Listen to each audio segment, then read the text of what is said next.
Hello, नमस्कार सर्वांना. आणि माझा रोजचा प्रश्न, कसे आहात तुम्ही सर्व? मजेत ना? मजेतच राहा. तर आज मी काय बनवते नंतर सांगते, पहिले जिन्नस सांगते. तर इथे मी घेतलेली आहे कणिक. जेवढी आपल्याला चपातीला लागते तेवढी कणिक घ्यायची आहे. त्याच्यात 3 चमचे रवा घेतलेला आहे, जाड बारीक कुठलाही चालेल. त्याच्यानंतर घेतलेला आहे तूप 2 टेबलस्पून, थोडासा ओवा घेतलेला आहे, थोडेसे तीळ घेतलेले आहे, चवीपुरतं मीठ घेतलेलं आहे आणि अर्धा चमचा हळद. तर इथे कणकेमध्ये ना रवा टाकून घ्यायचा आहे आपल्याला. 3 चमचे रवा आहे हा. रवा टाकल्यानंतर आपण ओवा हातावर क्रश करून टाकून घेऊयात.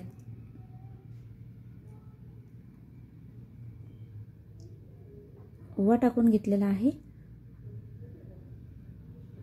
आता तीळ टाकून घेऊया. पांढरे तीळ आहेत हे.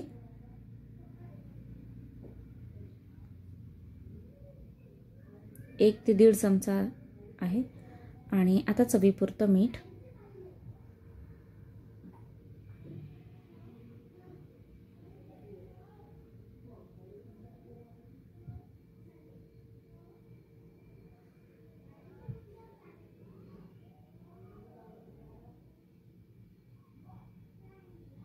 हे सर्व जिन्नस मिक्स करून घ्यायचे आहे, छान कालवून घ्यायचे आहेत.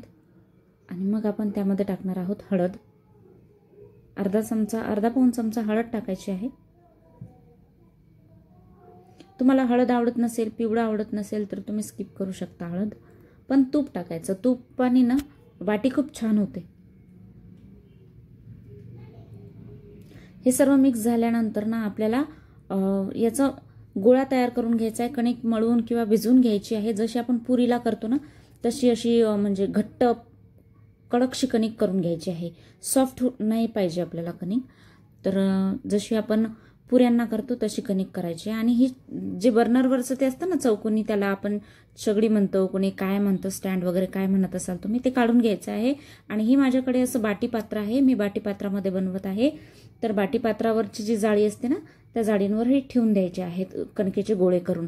तर ते 10-10 मिनिटांनी आपल्याला चेक करायचे आहे, कारण ते डायरेक्ट आचेवरती आहे. त्याला कुठलंही काही नाही तव्यासारखं वगैरे, असं डायरेक्ट आचेवर असल्यामुळे लगेच जळतात. त्यामुळे लवकर लवकर चेक कराल. आणि नंतर मी डायरेक्ट एका टिफिनमध्येच काढलं आहे, हस्बंडच्या टिफिनमध्येच काढलेलं आहे. तर ही अशी बाटी तोडून घ्यायची आहे आणि त्याच्यावर भरपूर तूप टाकायचं आहे. किंवा तुम्ही तूपमध्ये डायरेक्ट डिप करून पण खाऊ शकता. हे कढीबरोबर खाऊ शकता, वरणाबरोबर खाऊ शकता.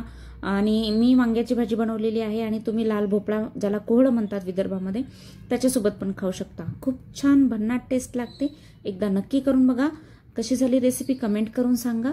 आणि माझ्या चॅनलला सबस्क्राईब करायला विसरू नका. लाईक, शेअर, कमेंट करा. आणि इथे मी भरपूर तूप टाकून घेत आहे, कारण की दुपारीचं जेवण आहे ते, तर ते बाटी नरम राहावी यासाठी मी भरपूर सारं तूप इथे घालून घेणार आहे.